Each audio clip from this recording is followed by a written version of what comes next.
Walk away. What's going on, guys? Welcome back to the channel. Today we're going to be fixing the FRS. Well, fixing in a way. The last drift event we had a pretty big scare and I literally thought I messed up rings in the engine. Lo and behold, what really occurred there was my lack of a catch can led to a bunch of oil throwing up into the intake. And then when I turned on my car, after letting it sit for a while, the smoke was just crazy. So I totally found out the reasons why you should have one, or at least see the need in my application, because I don't want to keep doing that to the car. Knowing how we've driven in the past with this car through autocross, track days, drift events, I wouldn't be surprised if this has been kind of a problem the entire time, and I'm only just now seeing ramifications from it. So I would highly encourage, before you start autocrossing, before you start doing any kind of motorsports with your 8.6, I think this is necessary, and even NA applications, after seeing what I saw, and then also talking to other owners. It's pretty much inevitable that this is going to happen, where you blow smoke through your intake, and it's not necessarily the most healthy thing. So if you're not familiar with what a catch can does, I'm going to go ahead and throw up here Engineering Explains video on literally A to Z in catch cans, and then also he's got some really good feedback on which kind of can you should be picking, because you really want to stay away from these cheap cans that essentially just do the same thing as your stock system in a way. And that leads us to our decision for a catch can, which was the Radium kit. Now this is by far the best quality kit that I've seen without going into an AOS system, which I'm not going to go into here. From what I see online on the Radium kit, there is a lot of confusion, or I believe there's been a lot of different versions of this kit that's been produced over time for our car. And I wanted to go over the most recent updates, or the kit you will probably see if you were to order one today from pretty much any merchandiser. The canister itself is CNC machined and finished in a black anodized coating, which is super sexy. I opted to get the drain kit, which allows you to remotely bleed it very easily instead of having to take the bottom canister off and do it conventionally. The brackets and all the hardware I was super impressed with. This is my first Radium product ever. This top mount is secured by a hex key, but once it is secure, still allows you to pivot it around, which makes for way easier routing. The update for this kit compared to the ones I've seen, the intake into the canister is a 3/8 hose, while the outlet that goes to your intake manifold is a 1/2 inch hose. So there's no use of adapters anymore. All right guys, first things first, we need to relocate this terminal off to the side.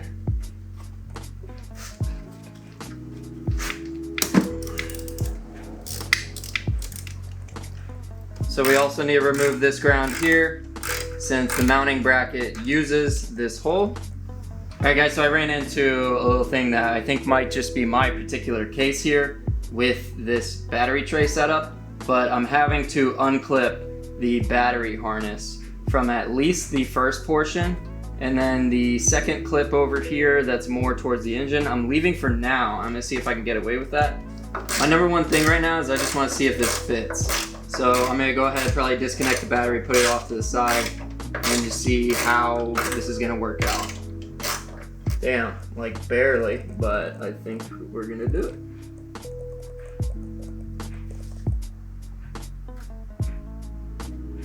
Now I'm going to go ahead and route the dump tube essentially. I'm going to go ahead and mark with a razor real quick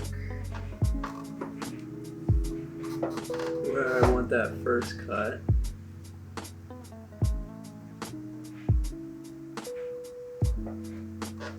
And you don't have to get this fancy, but I went out and just went ahead and got some hose cutters.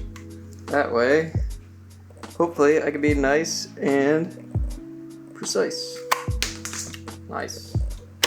So I forget what this is called, but I did purchase the drain valve, and what we're gonna do, we already have this inserted. I did that earlier this week, and we're gonna put that now into here, and then we will cut the remaining end that we need, which essentially we're gonna feed into a water bottle when we need to dump the oil. With push lock fittings, you really wanna make sure you get it right the first time. From what I've heard from watching videos and doing research on push locks, the #1 cause of failure from them is people giving up halfway through on the install.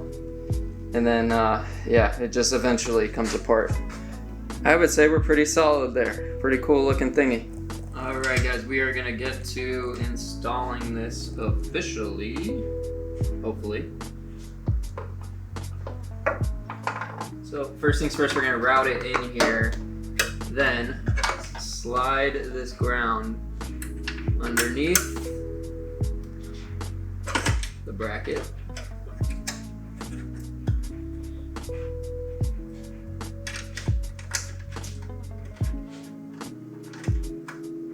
I'm just gonna keep that real loose for now. The next mounting hole they provide the hardware for. And in this case, we're gonna put the washer underneath the bracket. And this is the part I probably need to be very careful. Man, oh man, they did not make this part easy.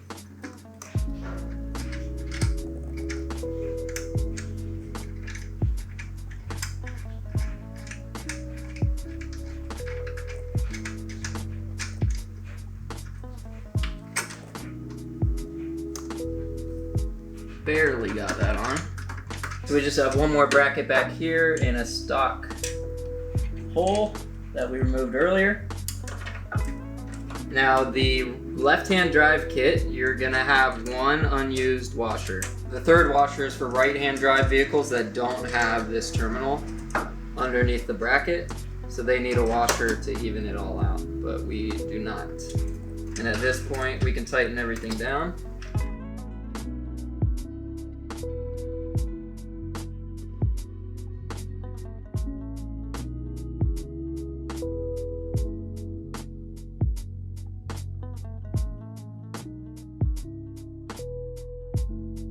Gotta figure out where this little tab is.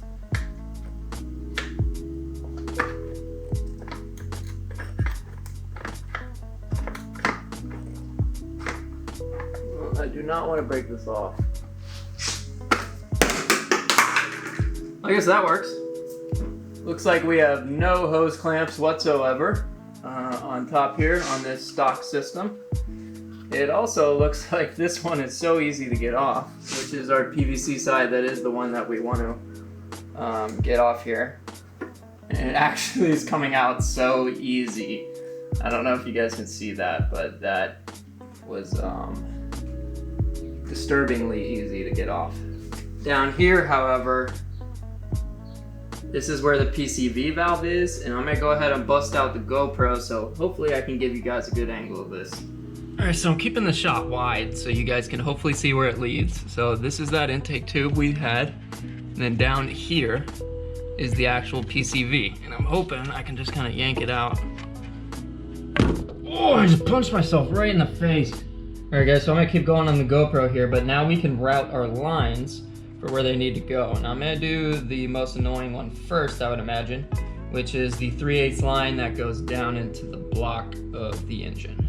So we're gonna go ahead and put on our pre-made line here. This is only pre-made because I did it this past week. I'm gonna go ahead and tighten this down to where it needs to be. The good part about these hoses, or at least this one, is it rotates, so we're not gonna lose our rotation once we tighten it down. What I did was I got adjustable wrench and threw some tape on it so I can hopefully preserve the fittings here. Now we gotta see how much line we need out of this one. Now the instructions say to do this in a different order, most definitely, than the order I'm doing it. But it is what it is, you know? I have a feeling I'm gonna want it routed somewhat like this. Try to follow the hoses together.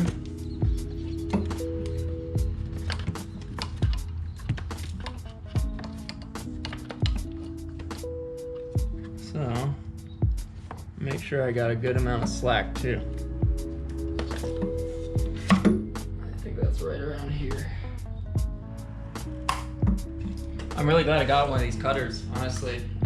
When I was in Home Depot, I was debating whether or not I was gonna regret it. All right, so we got plenty of room and we got a cool little routing here for sure. So I'm good with that. At least we know we did not ruin it.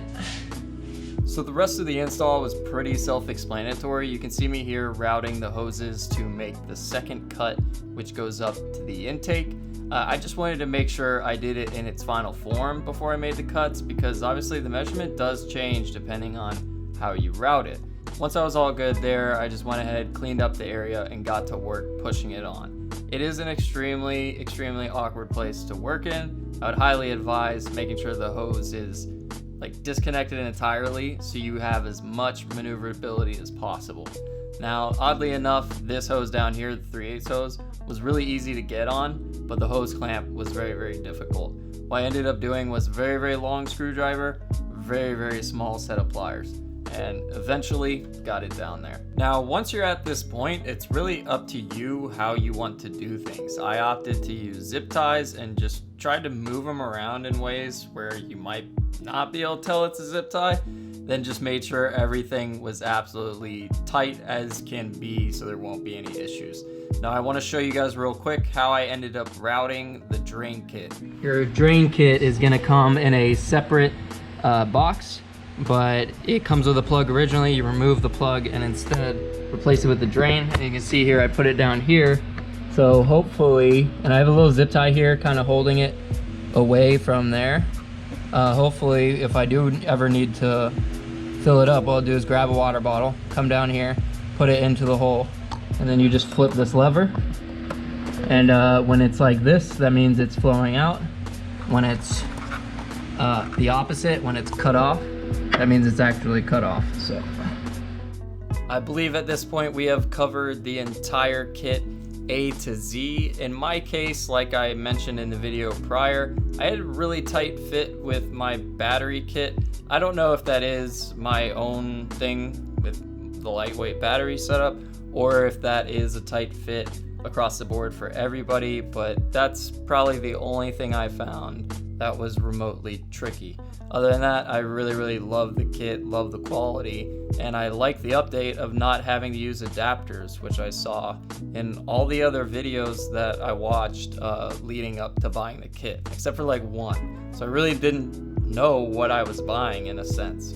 So if you're in that same camp, I hope this helped you out, and if not, I hope you enjoyed watching me get punched in the face by myself. If any of the above is true, please by all means leave a like on the video, comment if you have any questions, subscribe for more content like this or the other content I make, and I will catch you on the next one. Peace.